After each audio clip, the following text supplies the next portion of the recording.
Se existe um cara que eu curto demais aprender com ele, esse cara é o Flávio Augusto, meu. E esse vídeo aqui é.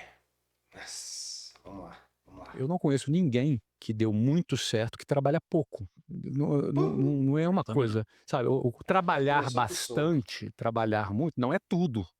Se fosse tudo, todo mundo que trabalha muito Sim. teria teria É. prosperado. Mas todas as pessoas que eu conheço que construíram alguma coisa, relevante, elas eram chegadas ao labor. Elas gostavam de trabalhar e, de preferência, elas se apaixonavam por aquilo que ela estava fazendo, ela atribuía algum significado àquilo que ela estava fazendo, o que fazia com que ela fizesse aquilo por muitas horas por dia, repetidamente. Então, trabalhar bastante, ela não é, assim, a garantia do que você vai se prosperar e enriquecer. Mas Inteligente, meu. todas as pessoas que eu conheço que começaram do zero, que construíram seu negócio, trabalhavam bastante. Então, acho que esse é um ponto. Um outro ponto que eu vejo é alguém que não seguiu o padrão. Porque Hum, o padrão, se você for pegar ali a lista de todo mundo que enriqueceu, você vai ver que a maioria são empreendedores. Depois você vai para atletas, depois você vai para artistas. Raramente Eu, eu não sei se você já percebeu, mas se você olhar a lista dos caras mais ricos do mundo, olha só isso aqui. Eu fiz essa pesquisa esses dias, ó. Ó, lista dos mais ricos do mundo. Você acha pouca gente do esporte, cara. Lá, ó, Elon Musk, empresário, Mark Zuckerberg, Jeff Bezos, Larry Ellison, Bernard, Warren Buffett, tal. Cara, você vai ver, não é a galera. Ah, não tô mostrando pra vocês, né? Não é a galera do esporte, né? Pô, mas Neymar ganha. Nossa, Cristiano Ronaldo, Messi. Psh, olha o poder de quem empreende, meu. Tem noção disso aqui? Olha o nível do poder de quem empreende. Ó, é óbvio que tem, né? Deve ter alguns esportistas aqui, mas porque eles acabaram que empreenderam de alguma forma, né? Esse é o um lance. percentual muito pequeno, que são aqueles caras que chegam no topo da cadeia corporativa e enriquecem como executivos. Esses são uma minoria. Agora, o restante da pirâmide não vai enriquecer. Então, se a gente tem todo um modelo tradicional, um modelo de ensino tradicional, todo um status quo da sociedade que te conduz ou a ser um funcionário público ou a ser um funcionário CLT, ou seja, o cara que conseguiu se desgarrar desta linha de montagem e teve a coragem de, cara, sei lá, ser um atleta, porque o cara para ser atleta tem que ter coragem. Isso é muito forte, né, meu? Uma linha de montagem. É como se a gente fosse, sei lá, um golzinho. Pensa um gol na linha de montagem. Tudo igual, tudo. Cara, é isso que a educação quer, que o governo quer, que a gente não saia da linha de montagem, né? Sim.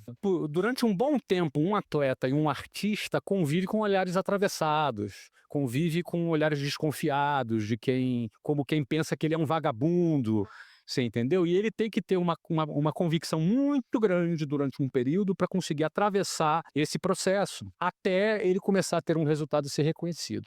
Então, e muitos não conseguem ser reconhecidos nunca, É. jamais. Então, assim, esse cara, ele tem que ser um cara um pouco rebelde, um pouco fora do padrão, um pouco saindo, sabe? Geralmente vai ser aquele cara que sofreu bullying na infância, sabe? Aquele cara que vai ser aquele cara que não era muito popular e de Sim. repente Não é batonzinho não, tá? Ó, só pra dar aquela hidratada. Tá?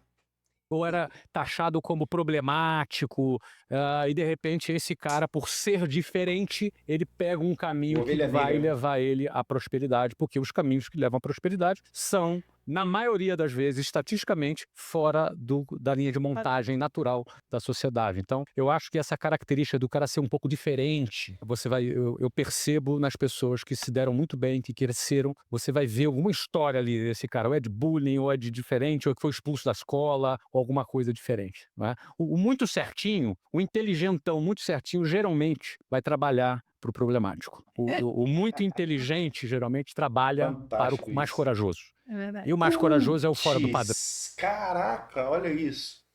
O mais inteligente geralmente trabalha para o mais corajoso. Cara, eu sou o melhor da onde eu trabalho, tá? Mas onde você trabalha teve alguém corajoso e não mais inteligente. Caraca, meu. Isso aqui. Nossa. Porque o padrão é diferente. Então, eu também citaria essa característica aí que tem. Outra coisa é o cara um pouco obcecado. Todo cara que deu certo, ele é um cara meio obcecado, entendeu? É. É uma palavra negativa, obcecado, parece uma coisa. Pode não ser saudável em alguns momentos, não é? Mas ele é um cara que não tira as coisas facilmente da cabeça. Ele é meio obcecado com aquilo. Ele acorda pensando naquilo, ele dorme pensando. São características que me vieram à mente agora de pessoas que eu conheço que deram certo. Você percebe essas características em comum. O que me veio aqui é que o cara que fica milionário, a mulher que fica milionária, ele é como um carro que é abastecido com combustível diferente. Então, assim, o combustível de quem fica milionário é diferente. É a mesma pessoa, mas ele é abastecido com combustível diferente. E eu acho que quem fica milionário no Brasil é alguém que é abastecido com ódio, raiva ou uma Tô obsessão gravando, meu e muito amor. tesão. Tô gravando.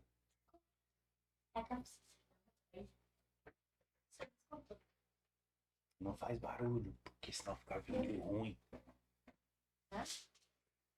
Assim, por alguma coisa. Eu acho que essa pessoa fica rica. As outras pessoas, na minha opinião, elas têm muito mais dificuldade de atingir algum resultado muito diferente. Por quê? Porque se a gente for olhar sob a ótica de uma pirâmide financeira no Brasil ou no mundo, você sempre vai ver que no topo da pirâmide você tem poucas pessoas muito ricas e você tem uma base da pirâmide com muita gente que não tem um grande patrimônio. O que a gente enxerga numa pirâmide dessa? A gente vê que a minoria vai chegar num grande resultado, mas a maioria pensa da mesma forma. Então, para essa pessoa ter um resultado diferente das outras, ela vai ter que fazer alguma coisa diferente das outras. E para ela fazer alguma coisa diferente das outras, ela vai ter que se fazer perguntas diferentes das outras. E ela vai ter que criar afirmações também diferentes das outras. Então, para mim, quem de alguma forma fica milionário é quem faz a segunda pergunta.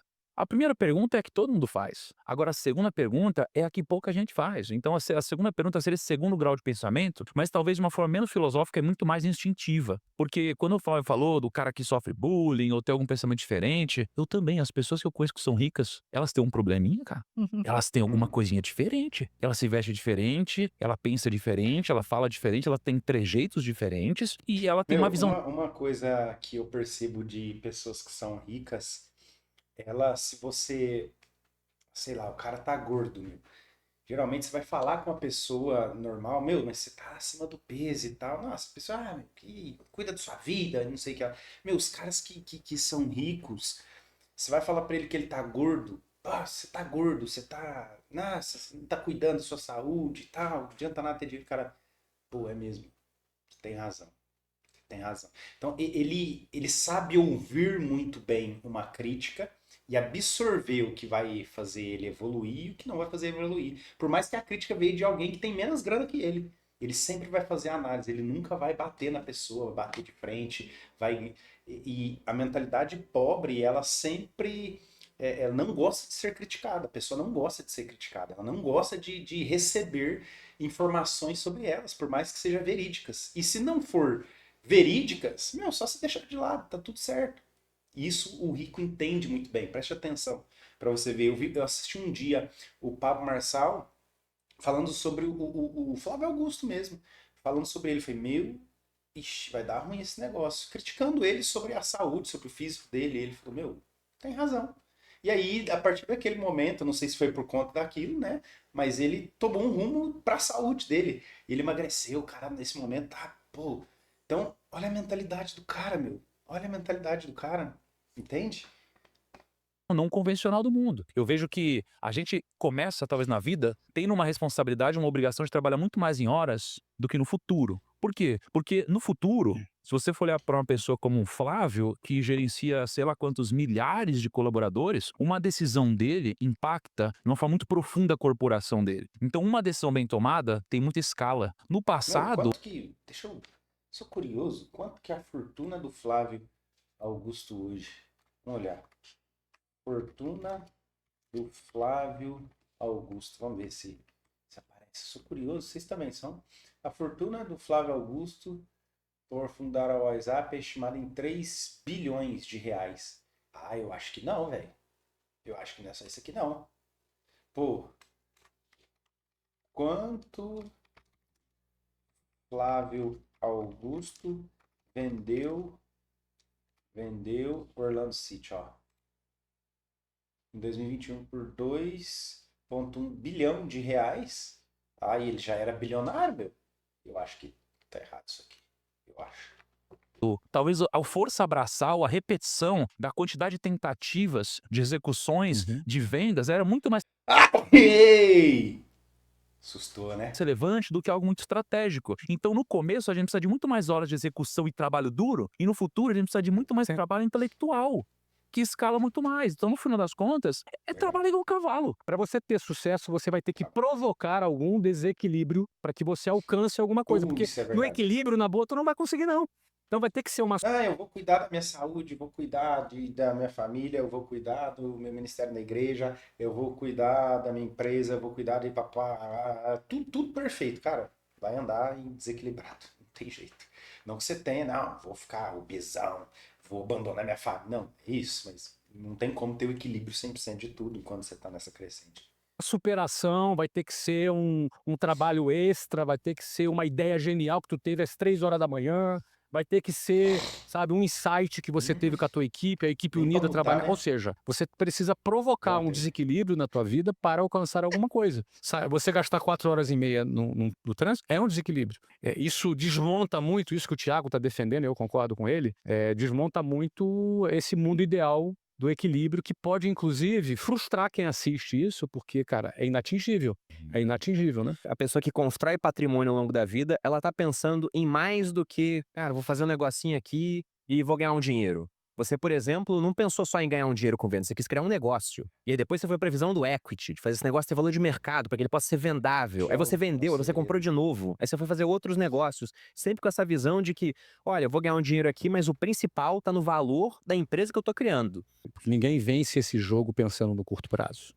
Mas existe aqui alguns aspectos do Esse é um problema que você provavelmente pode querer entrar no digital para vender alguma coisa. Quero trabalhar no digital. Esse é um pensamento que eu tinha e eu estou trabalhando para mudar isso pensando a longo prazo, pensamento de curto prazo. Eu faturei quantos dias? Já teve dia que eu faturei 50 mil, faturamento líquido, que eu ganhei 50 mil. Já tive dia que eu ganhei 100, já tive dia que eu não ganhei nada, já tive mês que eu ganhei meio milhão.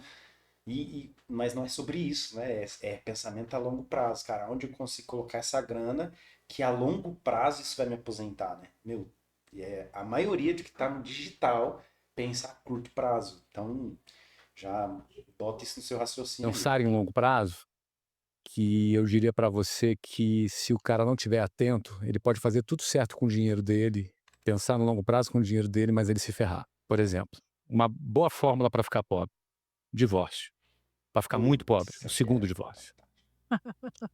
Então, um jogo de longo prazo é um jogo de quem. Cara, e o lance do divórcio, ele é. A gente tem que entender que a Bíblia fala que a sua esposa, a sua mulher, ela é uma opositora idônea. Ela se opõe, a mulher, ela tem visão sobre muita coisa que você não imaginou. Meu, quantas vezes eu fui passado para trás por pessoas que minha esposa tinha me avisado e eu não quis ouvir. Viagem, essa daqui não. Me lasquei. Então, a mulher, ela tem uma visão muito, por mais que ela, mas ela não entende nada do meu negócio. Meu, compartilhe, porque a mulher, ela tem uma visão muito boa sobre isso. E óbvio que se você é o homem, você é o cabeça, você vai definir o que vai fazer ou não. Mas ter a mulher sendo a opositora idônea é maravilhoso, cara. É maravilhoso. As mulheres, elas têm uma visão. Putz, que não tem cabimento. Não negligencia o casamento dele. Se ele decidiu se casar, se ele resolveu se casar, o cara pode ter decidido não se casar, mas se ele resolveu se casar, um sacrifício que ele não deve fazer é na família dele. Se ele sacrificar a família dele por causa do dinheiro, ele vai ficar sem família e sem dinheiro. Vai ficar sem os dois. Então eu penso que dando um exemplo aqui, alguns aspectos que não são só apenas o financeiro, como o Thiago fala muito, o risco da ruína, por exemplo. Hoje em dia a gente está com aquela febre das bets, né, das apostas. Sim. O que eu recebo de mensagem de mulheres desesperadas falando que o marido está devendo para agiota por causa de... Meu, eu já recebi proposta, lá no meu Instagram nesse momento desse vídeo tem uns 160 mil seguidores, cara, de 50 mil. E eu sei que é pouco, tem gente que recebeu já de 5 milhões, meio milhão, 50 pau por mês para divulgar porcaria que acaba com a vida dos outros. de aposta é imenso. Toda caixinha que eu abro tem alguma coisa, alguém se lamentando muito, o que fazer agora que eu estou devendo É um tanto, vício. etc. e tal. É um Se o vício. cara vai pro caminho da aposta, cara, não basta o cara ser brilhante, para ganhar dinheiro e ser um bom gestor do dinheiro dele, se do outro lado ele vai cair no vício, ele vai cair na droga, ele vai cair em negligenciar a família dele. Então, eu não tô nem defendendo o aspecto moral dessas questões, estou defendendo o aspecto financeiro dessas questões. Sendo pragmático. Sendo pragmático, não é? Cuide bem da sua família. Cara, preste muita atenção nesse vídeo, assista de novo, porque esses ensinamentos são valiosíssimos. Já aproveita, se inscreva no canal, que aqui a gente fala muito sobre grana, sobre Deus, sobre essa relação. Tamo junto, até o próximo vídeo. Maratona eles aí.